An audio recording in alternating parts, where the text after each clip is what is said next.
Hi guys, Eric with Rockin H, and today we're going to assemble one of my grain beds. Let me get rid of those quick. So yeah, here I'm in the shop. It's Saturday morning, and just excited to have you all here. I will be assembling this KN grain bed like I mentioned. I'll give you a couple status updates on other projects and kind of move forward from there. So please ask any questions you might have so we can make this the most benefit to you and get all those questions answered so you can make awesome models. So with that, I'm going to flip the camera around and we'll get started on the assembly of this. It's a KN22 actually. I'm going to have a couple of little pieces of additional information based on other a prior experience you may have had with me regarding this bed, so that'll be exciting. So let's get to work.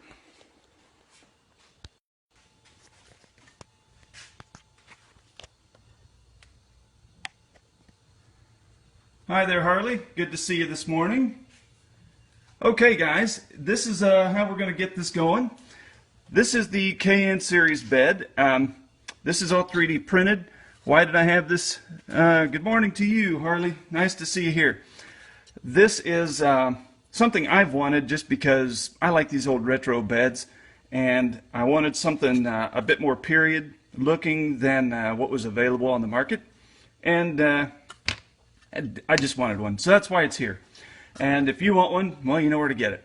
So on a KN series bed, and this is based off of a Knapheide, Obico, or however you say it, a number of those stake beds made back in the 70s, 80s. They're still made, they're just not as popular, it seems. But anyway, it's based off that type of bed, and that's how this came to light. So this is how it comes from Shapeways, just as you see it here. It's all wired together with this plastic grid, and you'll have to cut that free. So when you receive your KN bed, and actually, I'm going to just take a quick step back because some of you, I did this on Periscope. I assembled one of these on Periscope only to find out that the designer got the bed incorrect, and that was a mess. Anyways, well, you know, I'm not going to bother you with that because it's not going to add any value to our conversation. Anyway, needless to say, this is now fixed. So when you get the bed, here's how I go about doing the work on it. First thing I do when I receive it is I clean it. And basically I clean it by going, and then I paint it. What I did on this to paint this bed was I cut all the wires off except for just a couple that hold this together so it's all one piece. For me, it just seems like it's easier to paint. Then I have helping hands which hold that in place, and you paint it. Now, I'm going to tell you, I get questions about how to paint 3D stuff pretty regularly. I'm going to tell you what I did on this particular bed. I had a bunch of this Van Sickle Flambeau Red from an old project, good grief, 6-7 years ago. This is old paint, right? Hey Braden, how are you? And so all of these beds that I'm touching here were painted with this first. I didn't prime it. All I did was I shot, what was it, 4 coats of this over the 4 coats of paint over all these beds. That was it. And I didn't prime it. Didn't do anything. Hold on here. Oh, my connection is weak. All right. Hopefully you're not getting interrupted. Facebook's telling me the connection's kind of crazy. Anyway, okay, so I got it from the factory just like this. I blew it off with I didn't do anything to those actually. I just shot them. I painted it with this, like 4 coats each. And the reason for that is this is white, strong, and flexible polished. It is porous and it just sucks up paint like a sponge. And I wanted something cheap, and I just wanted to burn this up. So I emptied the whole can out on these beds. And then this morning I shot 3 coats of Krylon Cherry Red over these. So these are actually just painted this morning. I haven't actually glued the sides down on this one yet. Okay, so that's how I paint it. Once it's painted, cut that wire off here. Morning, Ben. And you end up with your sides free and the front free. Okay? And the front of this one actually is over in paint yet. It was still a bit sticky. So to assemble this from this point forward is really simple, guys. All I do is, I had designed this, my goal was to make this so you could take it apart fairly easy, and then you could mix and match and haul bales with it or something, or do a whole number of things with it if you wanted to. That idea didn't work out quite as well as I'd hoped, so it doesn't really come apart as well as I thought. But anyway, so all I'm going to do here is I'm going to take my X-Acto knife, I'm going to clean the paint out of these stake pockets right here. And you don't have to get real crazy about it, but it does seem to help. And you'll notice, yeah, my paint's still kind of damp. These are for me, by the way. These aren't a client, so if you ever, I mean, if you've watched any of my videos, you know that I probably take too many shortcuts on my own stuff just because this will probably end up sitting in a box more than it sits in on a shelf. So anyways, you're going to go back through here and you're going to clean those stakes out like so. Okay? Those stake pockets out. Then, because of the paint covered these pieces, or these stakes, I come in here with my knife again. All I'm going to do is just kind of clean the sides and get some of that paint off of them.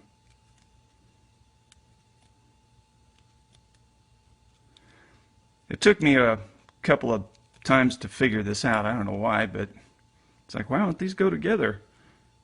Cheapers. Get the paint off of it, dummy.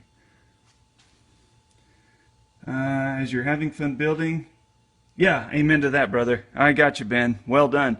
And hey, guys, for all of you watching, I have to publicly thank Ben for all of his help yesterday on some painting issues I was having. He came in with some tips, and they were rock star tips. So go back and look at the comments on one of my videos I shot yesterday and get all of Ben's freaking amazing information. Okay, so I'm going to do this to all of the stakes, all of the stake pockets. I'm cleaning all of this up. Okay, whoops, sorry about that, didn't mean to get you. Alright, now I'm not going to go through here and do the whole thing just because we have limited time on Facebook and I have some of this already done for you to watch. On this bed, you'll see there's a tailgate section.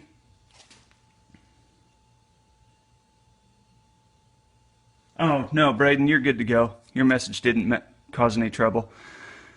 The stakes and the stake pockets have different sized holes and spacing, so they're designed to match so you can't mess it up. So here's the tailgate. Here's your 4 holes for the tailgate. Snap. Okay? And that's how that's going to go together. And I got this upside down so you guys can be thoroughly confused. Okay, you'll notice that I have not cleaned out the holes on this and done a good job on that, but no worries. Okay.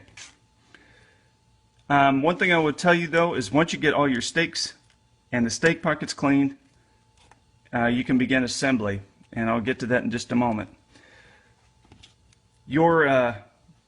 All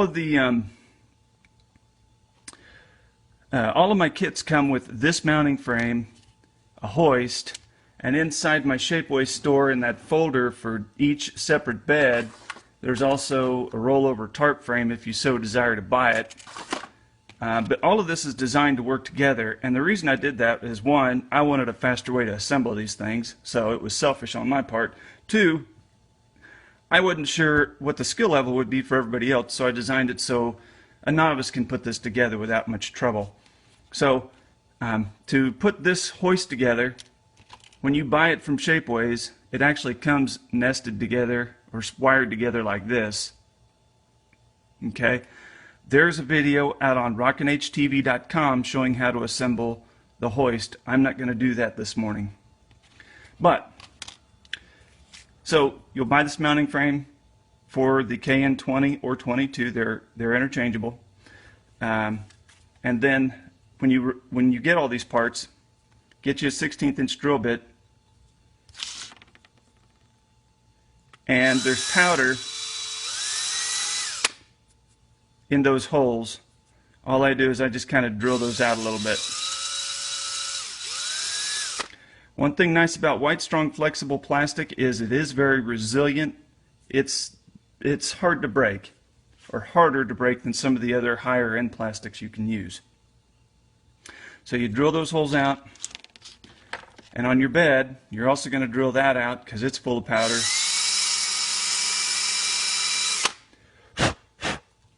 And basically that's just leftover powder from the printing process that did not come out.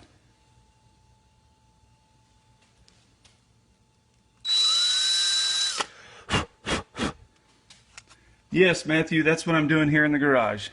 That's my son for everyone that's curious.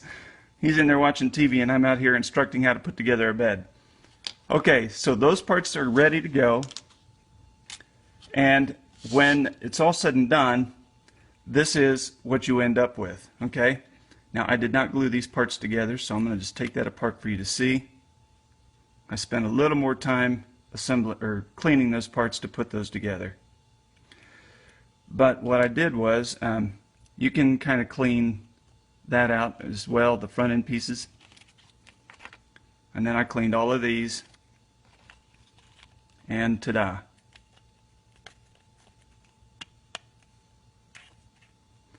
I've probably left a lot out. I got to get used to not having unlimited time, so if there's something very obvious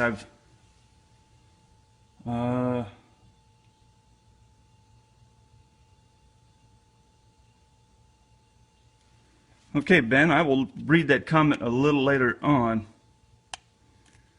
Hi, Ismail. Thanks for joining. Thanks for telling us where you're from. That's good to know. Okay. So anyways, I probably left some out because I'm still getting used to how much time we have or don't have. The hoist goes into this. I feel like I've just kind of been all over the map here this morning for you. Oh, I'll get better at this as we go. Whoops. Oh, yeah, I won't go in there because the hoist video shows what I was just about to tell you. Oh, come on now. So really the trickiest part of the entire build is, whoops, let's put that together the right way, Eric. The trickiest part of this whole build is getting this silly hoist together. The rest of it's really straightforward. I mean, you can't really screw it up. Okay. Here's how the hoist mounts into that frame, like so.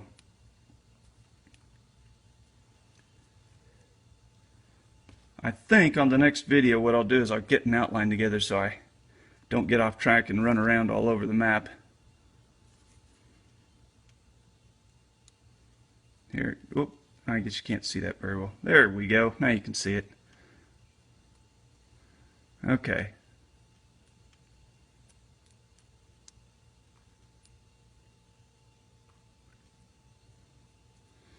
I like the high-end detail. Hey, way to go. Thanks for responding there, Andrew. Okay. You can actually buy all of my stuff. I think you can buy it all in the high-end plastics. So, okay, that's how that will go together.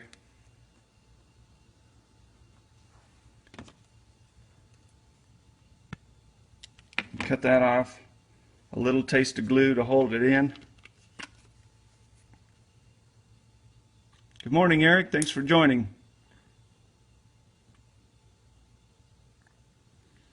Doesn't need a lot of glue because your frame is going to hold this in here, okay?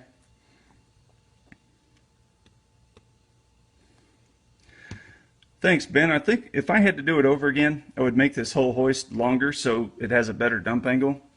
As you can see, that dump angle isn't very good. That kind of blows. I'd like to have that thing up in the air another 3/4 of an inch. That'd be better. But that would require me to pay to design the whole thing over. It's like, yeah, forget that. It's okay. Okay, so we got that together. And then the rest of this it's really straightforward. You just pin all those parts in place. Oh, here it is. I'm going to end up finishing all of these here after we're done, because I've got a project I've been wanting to get finished for a while, and it is about ready to come to a close. So that's how that's going to go together, like so. Ta-da! So really, it's a pretty simple design. There, now you can make a flatbed or whatever as you wish. And then of course you would take a taste of glue here, bit of glue down here after you cut your pins. You can come in and cover that with the red Sharpie or leave it white, whatever you want to do. Now here's the magic of this whole process. I had a different style of bed I wanted on these old Internationals, and so I took those off and I ended up selling them to a guy, which was kind of cool. And but I wanted the stake bed on here. Oh, I gotta tell my phone to behave. So this is the magic of this bed right here. It is all designed to slip right on. Well, let me see. I'm gonna have to just a second, guys. My knife. Where'd my knife go? Here it is. If it doesn't slip between your frame rails, you may have to come in here and do a little trimming, which is what I got to do.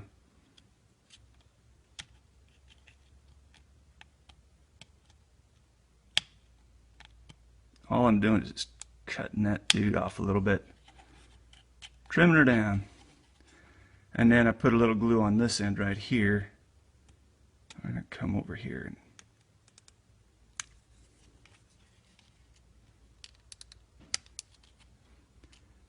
yesterday I cut my thumb. I found out after we were done filming. That was awesome, doing something just like this. Okay.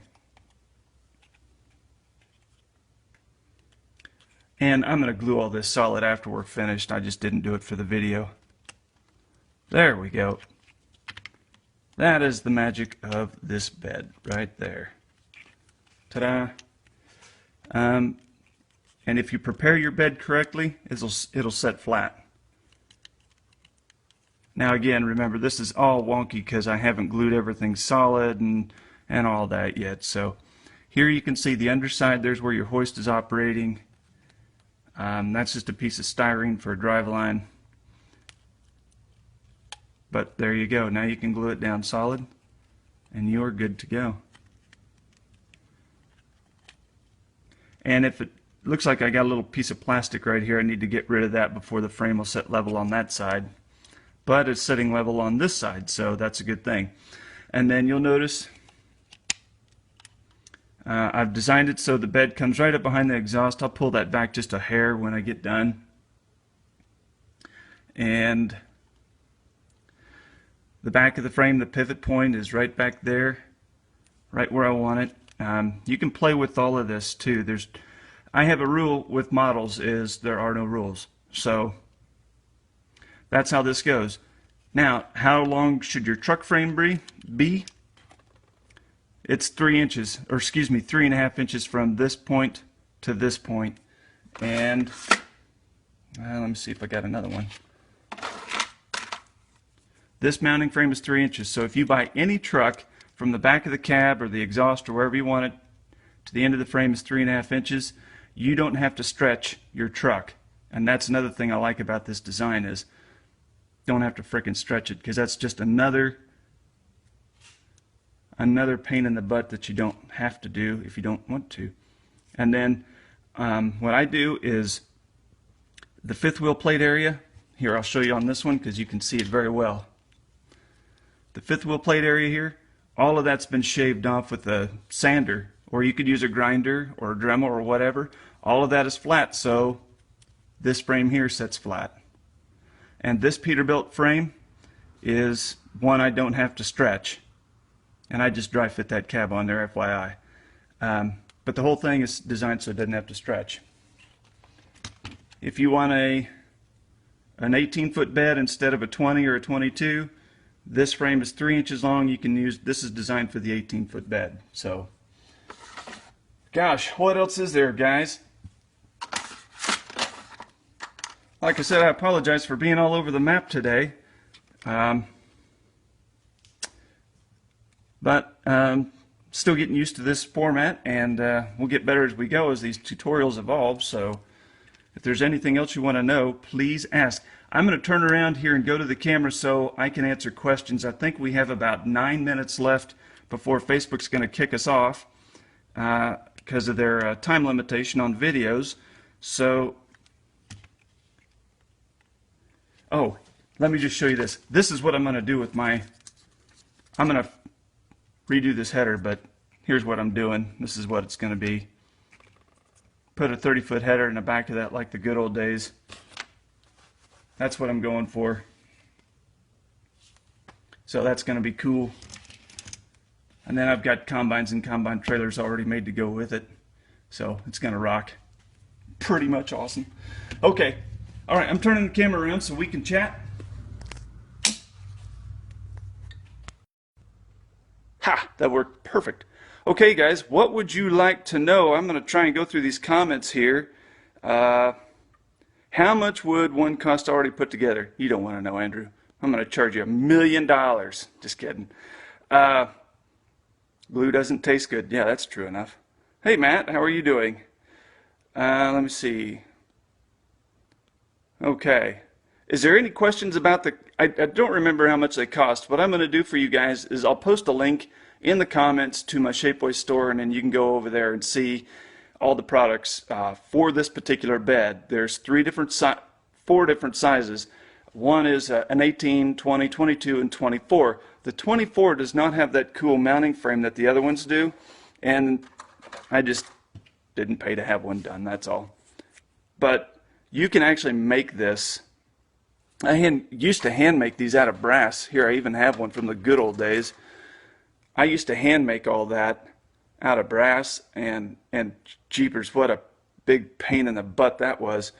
And that's when I used to make my own hoist and the whole 9 yards. So all those, that has all been mitigated. All of that is over with this 3D stuff, man. Definitely recommend it, just to keep it simple. So go with that there. You guys got any questions about the build, or maybe what models of trucks work better? I know one tip that I will tell you as the questions come in. I've not had good luck stretching a truck with C channel for one of my beds. The C channel is just a little wider, and this is 3/16 by 3/32 rectangular brass tubing. This stuff here works the best for stretching a truck if you're going to put a bed on it, one of my beds anyways, on it. Now again, if you can buy a truck that doesn't need stretching like this Peterbilt right here, man, do it. I look very, very hard for trucks that I don't have to stretch, just because it's an extra step. And if you're going to resell the thing, it's really hard to get your money back. Well, it's really hard to make more than minimum wage if you're going to build that and sell it and have to do an exceptional amount of work in it. I normally charge $250 for a complete truck, just because they're not hard to put together, but they're time consuming, and that's the big killer, is they just take a ton of time. You know, you got to buy it, buy the truck, stretch it if that's required. If it's a paint job, then you have disassembly, repaint, and even the beds themselves, they don't take a lot of time, but you got to come back and put 4 or 5 coats of paint on them or more, depending on what color you're wanting to do there. So, any other questions, guys? Can you add bed? Oh, absolutely, Andrew. You can add silage racks to all the beds. Matter of fact, I have a tutorial at rockinhtv.com where you can use HO scale ladder and bridle tool and make your own silage racks and put them on any truck you want. So go to Rockin H TV and at rockinhtv.com and you can get that tutorial. If not, my AS series beds and the MA series beds come with silage racks already on them. You just have to add bridle tool or bridle tool, or where's it at? Let me get it real quick. Hold on, fellas. Bridle tool, or right here, this stuff. Let me see. Oh, there it is. Now you got the name. Right here. This is wire mesh. Go to that place and buy it. This is what it looks like. It's aluminum wire mesh. You'll get 3 sheets that are 16 by 20 inches long, and you will have enough of that to make silage racks till you can't see straight. So I use aluminum wire mesh. Bridle tool is cheap and it works well too. Have I put a day cab? Ismail, have I put a day cab on a Mack truck? No. Well, wait, I take that back. I did long ago. I put 2 beds on white Mack something or others. I mean, it wasn't any difficult. It was the same as doing them this way. So, I mean, there's no challenge. Once you've done one, you kind of done them all. They're all present their own little idiosyncrasies, but by and large, they're just puzzles to solve. And that's how I've done them. So, I think we're about out of time, guys. I'm going to go as soon as I stop here. I'll go to my laptop. I'll post the links for the K in bed inside of my inside the comments, and then I'll be there for any questions you have after this. So we'll go with that. So thank you for joining and spending a few about 30 minutes of your Saturday morning with me. I really appreciate it. If there is a tutorial that you want to see that I don't have, a question you want answered, please post it in the comments so I know what you guys want, because I'm certainly not afraid to be your guinea pig and try something just to see if it can be done. So I will tell you that one tutorial, do you still have it? Do I still have, what? Do I still have what? Oh, no, I don't, Ismail. Those Mack trucks were sold long ago. So they are gone. I showed you the service bed at the beginning. I forgot I had this. It was in my box of 3D stuff. So I got this service bed. I'm going to paint it some other color. But I thought a fun tutorial for those of you that don't know how to do it would be, I bought a couple of these Road Champs International 4-doors. These make really cool service trucks because they're already 4-door instead of having to build the dang thing. So I thought that would be kind of cool. So I don't know when I'll do it, but soon I'll show a video disassembling that, stripping the paint, and then I'll figure out a color, and I've got some frames in the mail coming to me just for that particular truck and some other projects coming up too. So be looking for that fun tutorial. So, all right, I'm done. I will catch you in the comments. Thank you for joining me, and we will see you in Facebook here in a little bit. Bye.